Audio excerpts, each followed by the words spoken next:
ये कि फिल्म की बात मैं अभी कर रहा हूं कि जब आपने ये कहा कि भारत को छेड़ोगे तो छोड़ेंगे नहीं, और दूसरी एक लाइन आपने कही इस फिल्म में कि टेररिज्म इस दुनिया में सबके लिए पर्सनल होना चाहिए।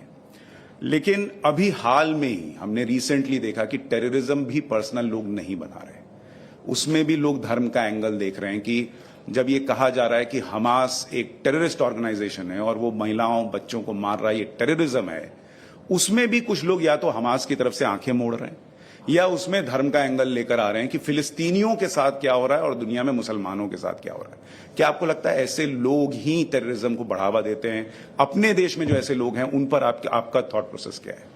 देखिए, मैंने हमेशा से कहा है कि मेरे लिए हिंदू, मुसलमान, क्रिश्चियन, जूस या जैन, बुद्ध ये नहीं है। मेरे लिए या तो देशभक्त हैं या तो देशभक्त नहीं है। दो ही टाइप के लोग हैं मेरे लिए, बाकी मेरे लोग ही एग्जिस्ट नहीं करते हैं। तो बात, मैं लोगों को कभी धर्म के चश्मे से नहीं देखती हूँ। मैं ऐसे बहुत सारे हिंदुओं को जानती हूँ जो इतने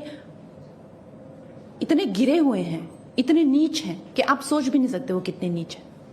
और मैं ऐसे बहुत सारे मुसलमानों को भी जानती हूँ कि वो इस देश में रह के, इस देश का खा के भी इस देश से गद्दारी करते हैं। तो मुझे पता है सबके, you can't close your eyes, आप देखते हैं दिन में हर एक टाइप के लोग को आप मिलते हैं।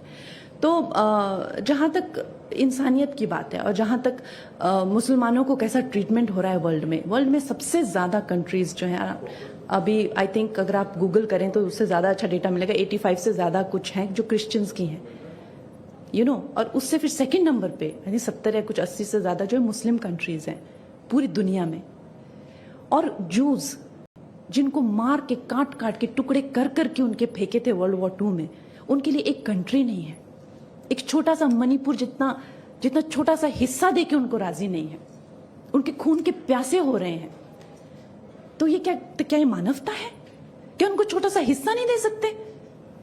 उनको पूरी दुनिया में कहीं झेला नहीं जा रहा है। और अगर वो अपने जीवन बचाना, आज जो कह रहे हैं कि ये जो फिलिस्तीन होना चाहिए, क्या वो समझते हैं? क्या वो जानते हैं उन 80 लाख जूस का वो क्या करना चाहते हैं? क्या बताते हैं कि वो नहीं भाई इनको यहां से यहां शिफ्ट करो? वो नहीं बताते हैं। तो वो उनके लिए क्या चाहते हैं? वो स्पष्टवादी बने, वो ढंग से बताएं कि उनके लिए वो क्या चाहते हैं। उनको वो मार मार के काट काट के टुकड़े करके फेंकना चाहते हैं। तो ये हैं इनकी नीयतें और ये हैं इनकी करतूतें।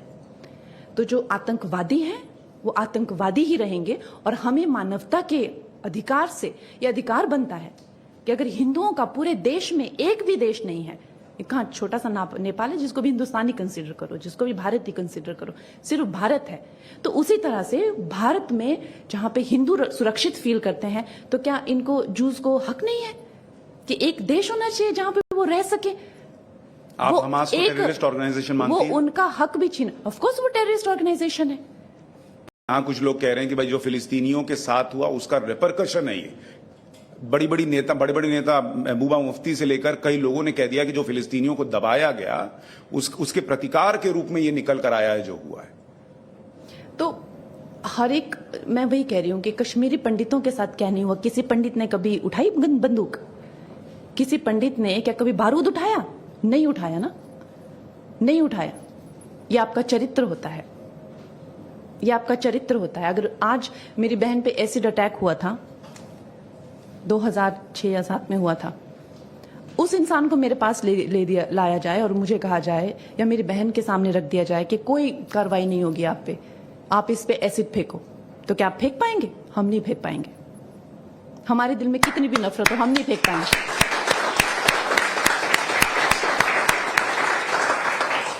तो आप बहाने कितने ढूंढ लीजिए, बहाने मिल जाएंगे। जो करना चाहते हैं ना, मोहब्बत करने के भी बहाने मिल जाते हैं, नफरत करने के भी बहाने मिल जाते हैं। चलिए, ये बड़ा मैसेज आपने दिया है और टेररिज्म पर कोई दो राय नहीं हो सकती, ये आपने बहुत स्पष्ट कर दिया। एक दो मैं